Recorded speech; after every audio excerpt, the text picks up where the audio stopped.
হঠাৎ বুকে ব্যথার সঙ্গে কাঁপুনি দিয়ে জ্বর। শুটিং করতে করতেই গুরুতর অসুস্থ হয়ে পড়লেন ভারতীয় ধারাবাহিকের জনপ্রিয় অভিনেতা জিতু কমল।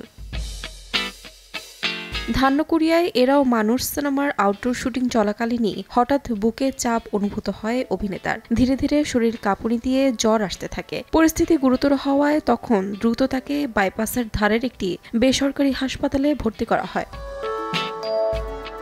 তবে ঠিক কী কারণে তিনি অসুস্থ হলেন সে বিষয়ে এখনও নিশ্চিতভাবে কিছু জানা যায়নি। অনেকেই মনে করছেন একটানা কাজের চাপেই অসুস্থ হয়ে পড়েছেন এই অভিনেতা। শুটিংয়ে জিতুর সঙ্গে উপস্থিত ছিলেন সহ অভিনেত্রী শ্রাবন্তী চট্টোপাধ্যায়, যাদের শেষবার দেখা গিয়েছিল বাবুসোনা সিনেমাটিতে। জিতুর এই আকস্মিক অসুস্থতার খবরে উদ্বিগ্ন হয়ে পড়েছে ভক্তরা। সিনেমার পাশাপাশি জিতু ছোট পর্দাতেও ব্যস্ত সময় কাটাচ্ছেন। চিরদিনই তুমি যে আমার ধারাবাহিকের শুটিং করছেন তিনি, যা ইতিমধ্যেই 200 পর্ব অতিক্রম করেছে। এছাড়াও ইন্দ্রদীপ দাশগুপ্ত পরিচালিত গৃহপ্রবেশ সিনেমায় শুভশ্রী গাঙ্গুলির বিপরীতে তার অভিনয় কুড়িয়েছে ব্যাপক প্রশংসা। নাহমিনা তন্নি, সময় সংবাদ।